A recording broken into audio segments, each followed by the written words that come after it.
김 박사, 오늘의 키워드 시간입니다. 김대호 박사님과 함께합니다. 박사님 안녕하세요. 네, 반갑습니다. 네, 오늘 5개 키워드 준비되어 있습니다. 첫 번째 키워드부터 함께 보시죠. 오늘 첫 키워드, 다우지수 3만입니다.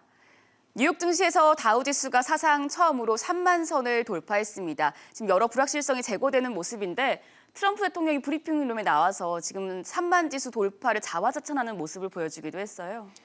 예, 뉴욕 증시가 또 하나의 대기록을 세웠습니다.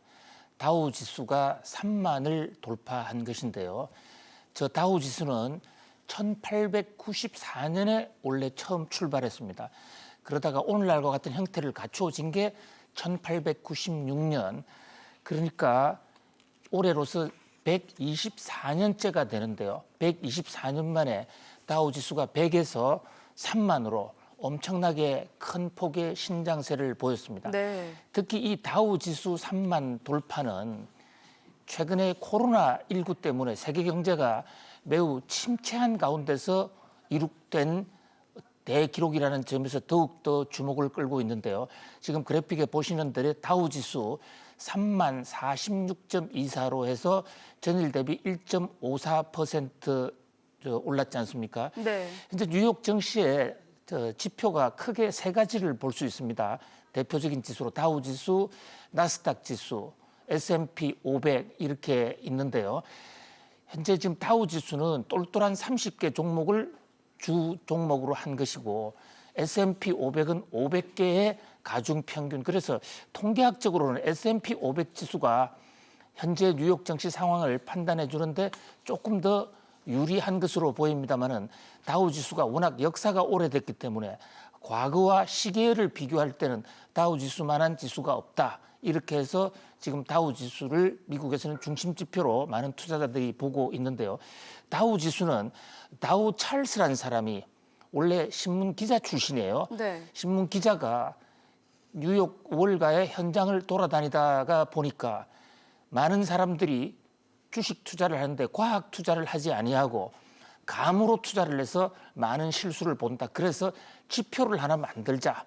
이래서 인류 역사상 처음으로 나온 게 다우 지수입니다. 통계학자인 존스하고 같이 합작을 해서 다우 존스 지수를 만들었고요.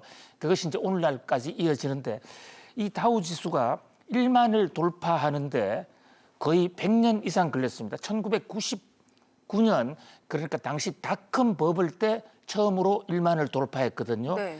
그러다가 2만을 돌파하는데 또 하나의 만을 더 넘어서는 데는 불과 8년밖에 걸리지 않았어요. 2017년 그러니까 트럼프 대통령의 취임 첫 해에 트럼프 대통령이 법인세를 대폭 내리면서 세금 인하 정책에 화답을 해서 다우 지수가 2만을 돌파했습니다. 그러다가 다우 지수가 불과 또 3년 약 한 10개월 만에 다시 3만을 돌파했는데요. 다우 지수 2만 돌파나 3만 돌파 모두 트럼프 대통령 치하에서 나온 것입니다. 네. 다우 지수가 3만을 돌파하자마자 장중에 돌파하자마자 트럼프 대통령이 모처럼 백악관 브리핑룸에까지 나섰어요. 지난번 대선 이후에 거의 언둔하다시피 한 트럼프 대통령이 모처럼 이 펜스 부통령과 같이 나타나서 자신의 경제 치적을 열심히 홍보하는 모습을 보이기도 했는데요. 네, 박사님 이번에 다우 3만 지수 돌파의 호재로 두 가지가 작용이 된 것 같은데 일단 트럼프 대통령이 정권 이양 협력을 지시를 했고요. 또 연이은 백신 개발 소식이 호재로 작용한 것 같습니다. 그렇습니다. 다우 지수가 왜 이렇게 오르느냐. 최근 경기 전망도 안 좋고 특히 최근에 미국의 코로나 확진자가 크게 늘어나는 와중에서 주가가 오르는 것에 대해서 상당히 의아하게 생각하시는 분들이 많은데요. 지금 말씀하신 대로 몇 가지 상승 요인이 있습니다. 보통 이 금융 상품은 현재의 소비 욕구를 일단 억제시키고 그것을 다른 사람한테 빌려주거나 묶어놓는 대신 미래에 자신의 자산 가치를 늘리는 이것이 이제 금융 투자의 기본인데요. 네. 현재 지금 코로나 상황, 지금 상황은 아주 안 좋지만 앞으로 좀 개선될 것이다라는 그런 미래에 대한 희망이 주가를 끌어올린 것으로 보여요. 일단 코로나 백신이 일단 임상 결과가 나오면서 앞으로는 코로나를 잘하면 빠르면 내년 초 정도에는 근본적으로 퇴치할 수도 있겠다라는 그런 기대. 그리고 또 트럼프 대통령이 지금 연방 이 총무청을 통해서 바이든 후보의 정권 인수에 협조하라. 바이든이 그 대선 결과가 바이든 우세로 나타난 지 16일 만에 처음으로 인수 절차에 협력을 한 것인데요. 네. 그동안 트럼프 대통령과 그 행정부가 바이든의 당선을 인정하지 않음으로 인해서 워싱턴에서는 어떤 큰 대형 사고가 생길 수도 있다. 그런 면에서 불안감이 증폭되지 않았습니까? 네. 그 불안감을 많이 해소해 준 것이죠. 그러나 트럼프 대통령은 여전히 대선 결과에 승복하지는 않고 있습니다.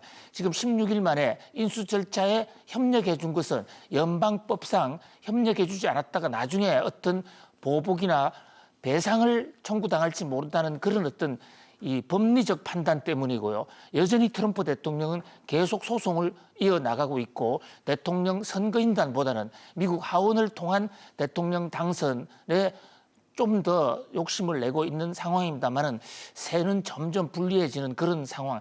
이런 것들이 미래에 대한 기대로 다우지수 상승을 가져왔습니다만은 이게 백신이 과연 제대로 될지 또 세계 경제가 정말 내년에 좋아질지 거기에 대한 그동안의 기대가 무너진다면 주가는 또 반대로 갈 수도 있기 때문에 네. 주식 상황에 대해서는 일거수일투족 매우 예의주시하게 지켜보아야 될 것으로 보입니다. 네, 오늘 새벽 3만 선을 돌파한 다우지수 알아봤습니다. 이어서 두 번째 키워드 바로 보겠습니다.